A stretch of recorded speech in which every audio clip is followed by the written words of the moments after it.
Hey folks, welcome to the sunny Pacific Northwest. Wanted to do a video on some of my favorite Yakut knives and talk about why I think they're some of the best I have. As those who follow my channel, a large number of these in my collection. I have basically a closet full of them, and I do test them, not too heavily, but cut wood with it and such, take them on hikes. So I have seen all of them in use. I don't just keep them on my shelf to see how pretty they are. These are tools meant to be used, designed to be practical in some of the harshest climates in the world.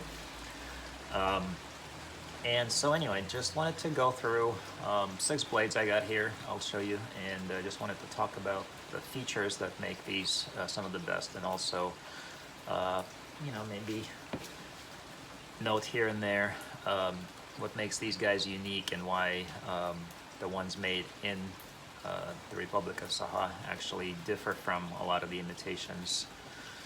Well, let's start with this one, for example. This is one of my favorite knives, like I said. It is from Sergey Tetrov, and you can see his logo right here. This is a very nice example of a more modern, but a clean, fuller type Yakut blade. Pretty slim. Does have a large handle, is very lightweight. Has all the typical structure. Has the asymmetric geometry where it's flat on one side and a little bit convex, although this one is very lightly convex. It's pretty flat on this side, but it's more of a flat and angle down.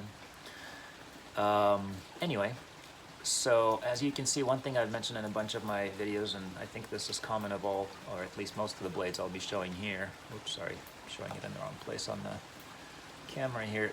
The tapering of the blade itself looks more like a traditional knife here, not your flat and then a sharp angle to it like a lot of the folks that make these knives outside of Yakutia make them. You have birch burl on the handle. This one has very nice specimen in this kind of slightly fiery color. This one is really nice oiled. This guy puts a lot of attention into fit and finish. As you can see, the blade is nicely polished. The fuller is very nice and clean, very symmetrical. The blade is Russian equivalent of D2, which is a semi-stainless tool steel. So yeah, this one is very practical, extremely light, very tough. Cuts, one of the best cutters in my entire collection of all my knives.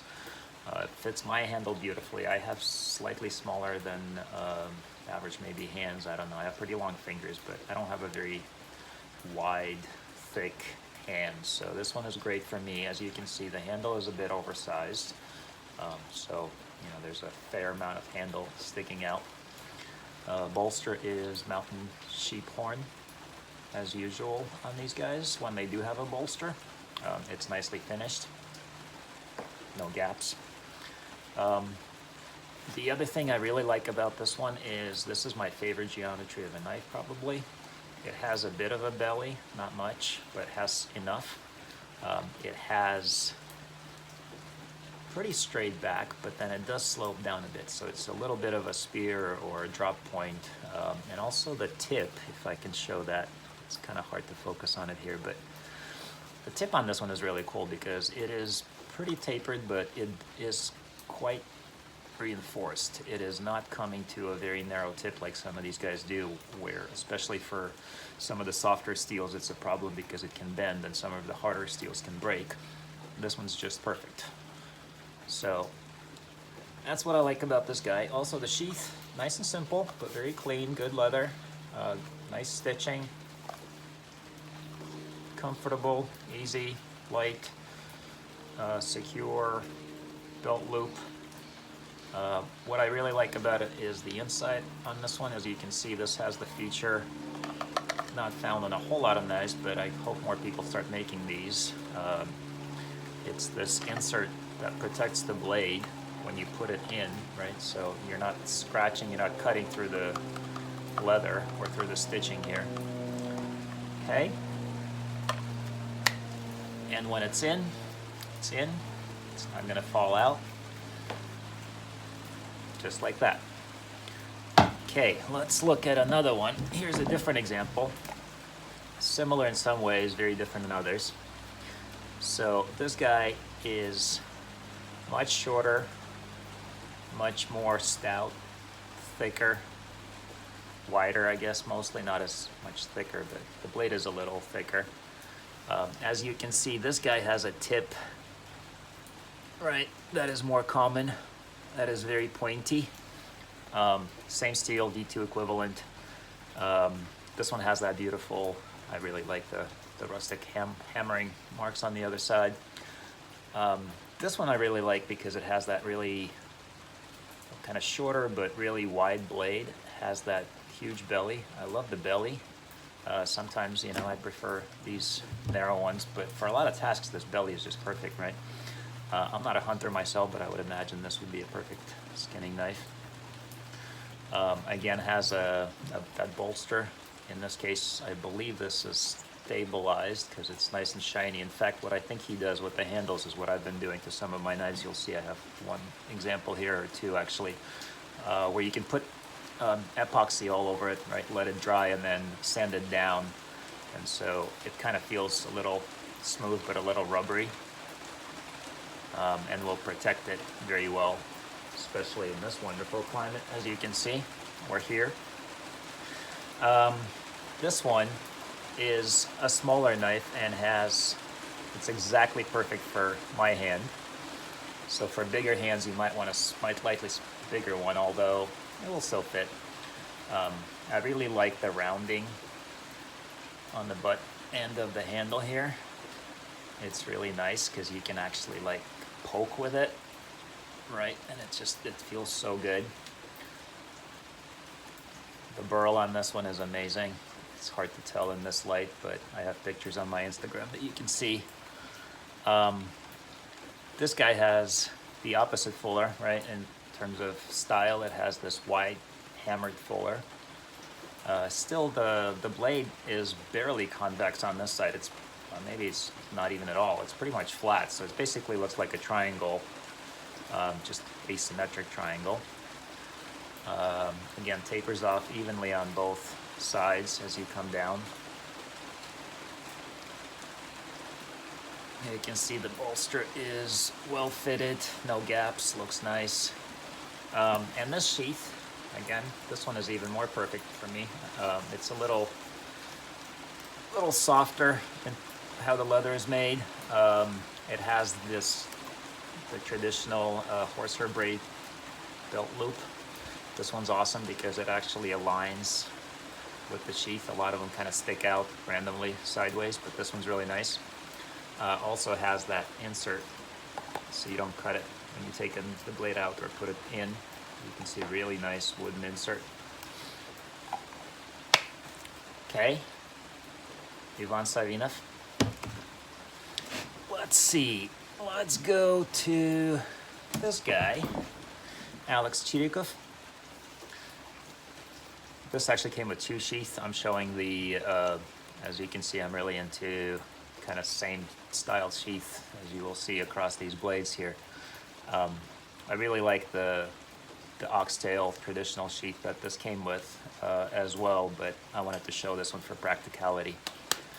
This one is a little different in terms of how the sheath is made. It has a very thick, kind of round, tube-like insert.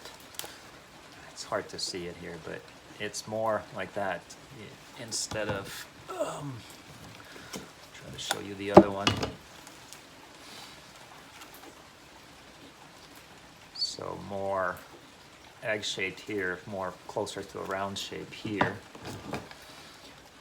Okay, what do I like about this one? This one is, if you know the guy, if you've seen his Instagram feed, for example, he makes pretty indestructible knives. These things are just tough as hell. He does make pretty pointy blades at the end there, and they are a little asymmetric all the way down to the tip, and a little maybe more convex than a lot of others that I have. It's an amazing cutter. It is tough as hell. It's got a very thick spine. At the same time, it is a long, narrow blade with a long, hammered, not clean, but long and narrow kind of traditional old style fuller on the blade. So it's an interesting combination of a bunch of things. It's hard to tell, but it doesn't have a bolster. It has those wooden inserts to keep it in place. It is solid as hell. It feels a little heavier than others. This is for really tough tasks. The blade on this one is the, I think it's the 1066 equivalent from Russia. Everybody's favorite in Siberia, 65G. It's cheap, it's everywhere, it's tough as hell. It's the, I think it's spring steel, and it stands up to, you know, ridiculous colds that they get there. Also has a little hammering on this side of the blade that adds some character. It's interesting because this one actually has a different geometry for the handle from what I usually prefer, but the way it works, the size of it just fits my hand. You can put the thumb on it too if you want. It's just beautiful. Everything works, and the sheath is so practical. It's just straight, nice and tough. Has a really nice braid, thick, has the hole at the bottom so the water drains. All right, let's see if you guys can still hear me over this rain. I'm gonna go to a very different knife for a second. This one, Viktor Sharin, very unusual, I think, compared to a lot of other ones. I did some finishing on it. I put epoxy all over the handle to stabilize it and to make it a little more rubbery. It also has that rounded butt on the handle, which I like a lot because I like stabbing into things. It has a pretty thin blade actually, but for the thickness, this is tough as hell. Again, this is the 1066 or 65G Russian equivalent. Very rough and tough kind of thing. It performs beautifully.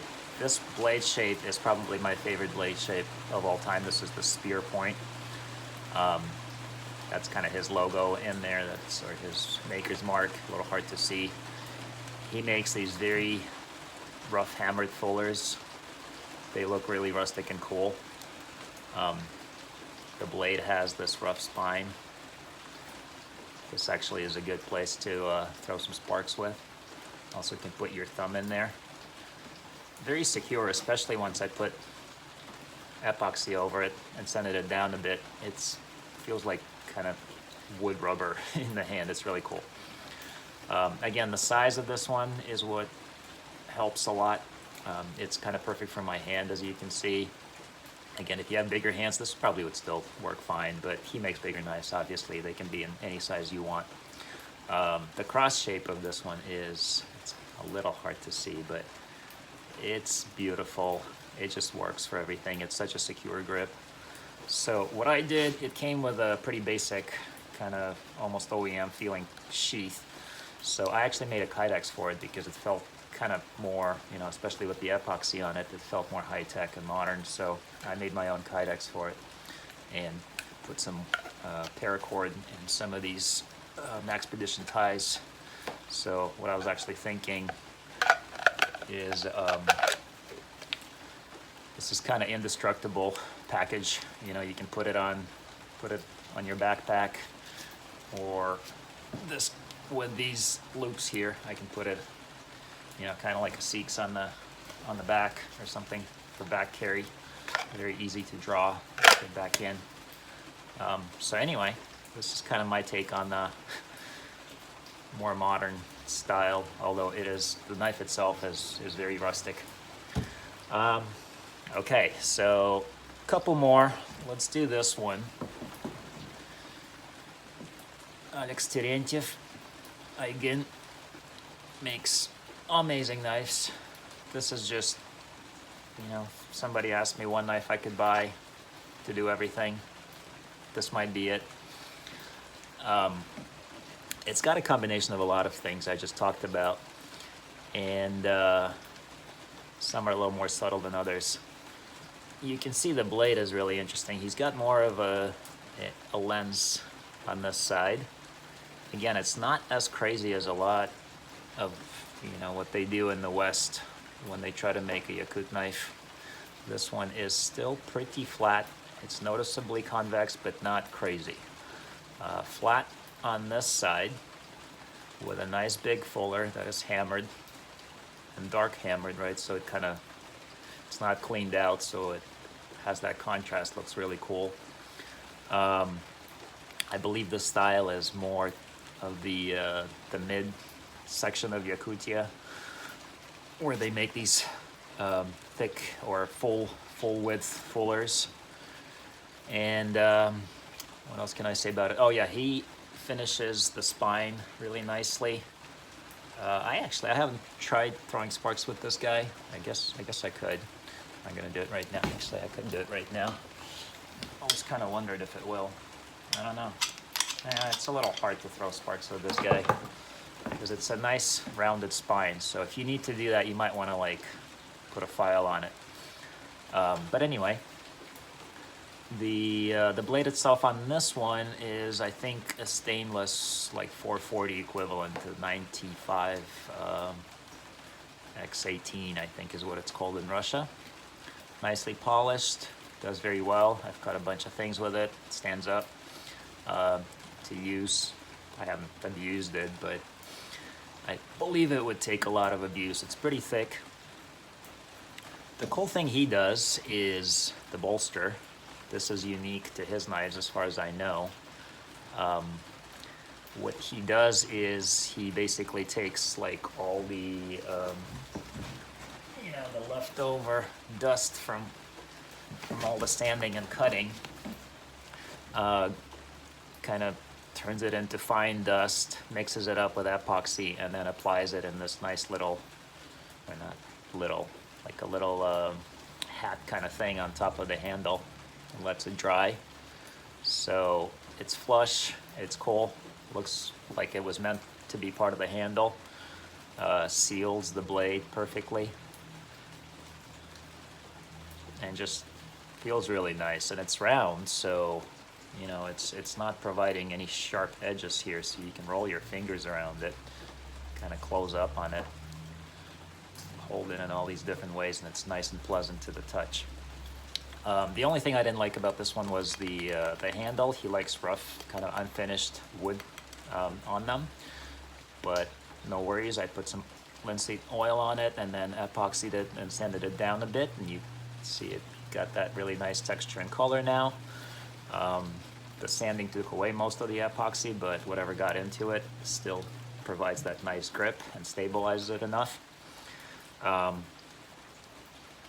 His logo on the back, his logo on the blade.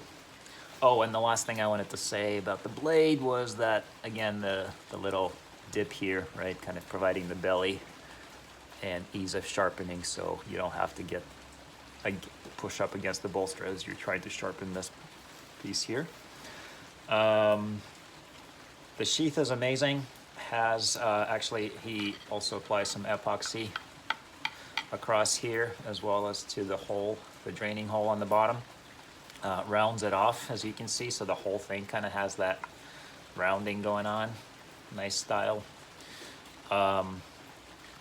The only thing I think I would wish he would do is round the edges here like some folks do on these other knives I showed. Otherwise, everything's perfect. I really like this little touch here. Keeps the loop from sliding up and down like it does in a lot of sheath I have.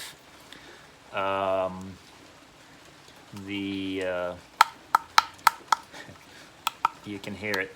Hopefully, the sheath, the leather is really well stabilized. It is very tough, very strong.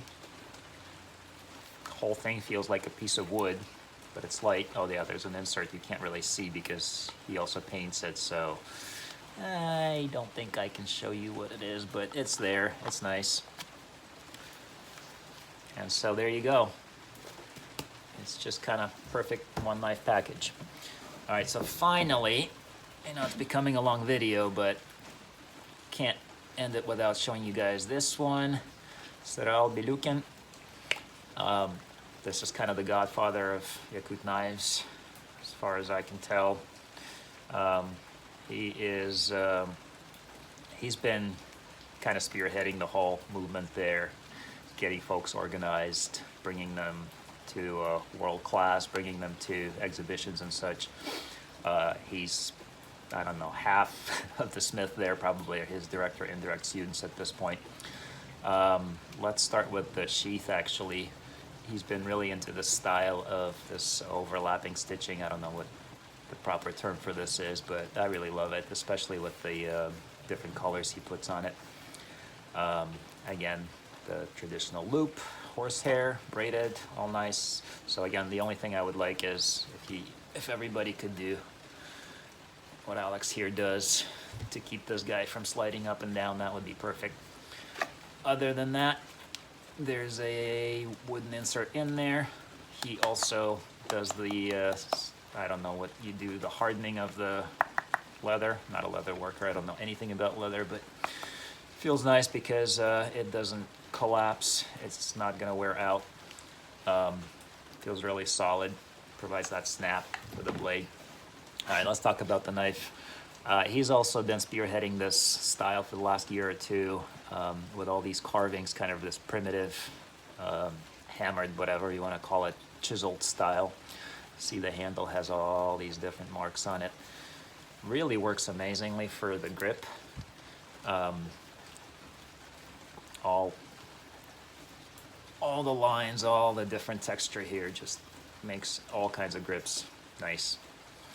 On the end here, he's got some, it's not rounded, but because they're angled, kind of creates a really nice, I don't know, whatever. And what do I want to say about this one? Yeah, there's no bolster, it's just wood, just burl. Looks really good, really flush. You can see some of this shiny stuff here. There's some epoxy and some cord wrap here that adds even more style. He and some of his students make these in a variety of different types, sometimes double cords, sometimes different colors that are more that stand out more. But let's, the weight of this one is amazing. It's so light. I don't know how it's as tough as it is, given how light it is. I have no idea how deep the tang goes, but I've kind of beaten the hell out of this one on at least one of the trips we did. And yeah, it stands up to quite a lot of use. The edge shows absolutely no chipping, no damage whatsoever after a lot of cutting. There's some marks on it, but nothing on the edge. It's just kind of, it's hard to see, but there's some dirt marks that I can't get off anymore, but that's about it. The blade shape is really cool on this one. It's got a little bit of that clip point going. It's basically flat. It's more of, it's interesting. I don't know if I can show it to you guys properly on the video, but I have better pictures online. So there's a little bit of a swedge here, and you can see it's basically flat and down flat, so not much of a convex, if anything. It's flat, flat, and all flat on this side, plus the fuller. The fuller is, again, that big, wide, full blade, full width fuller. This one's a little more polished, right, so you don't have that difference in color. The blade has a nice belly, plenty of belly. This is a pretty big knife for my hand, but because it's so light, it works so well. You know, you can do a grip like this. or something full handle grip where you can go all the way back and stick your finger out. Because of all the texture, it feels nice. Actually, the epoxy cord works really well as well. The swedge makes the tip reinforced, so even though the blade is not super thick, it is very tough. This, I believe, is still the 1066-65G Russian equivalent. Hammer marks on this side, hammered fuller. What else can you say about it? I think that's about it. And yeah, so as you can see, there's some common threads in terms of black leather and horsehair braids, and kind of size-wise, they're not too far from each other. Some are a little longer, some are a little shorter, but similar. This is the only one that's significantly shorter, but it's stouter, wider. But yeah, they all kind of have a lot of similarities, obviously, except for this guy, which is sort of unique in my collection. Yeah, so that's that. These are my favorites. If I had to pick one knife to carry with me, it'd be one of these probably, and this. So thanks for watching. Leave a comment if you're interested. Go check out my Instagram. And I also have the Etsy shop where you can actually go and order, I think, from all of these guys at this point. And I believe I have examples of most of them actually already in the shop. So check it out in my links, see my other videos, and thanks for watching. Bye.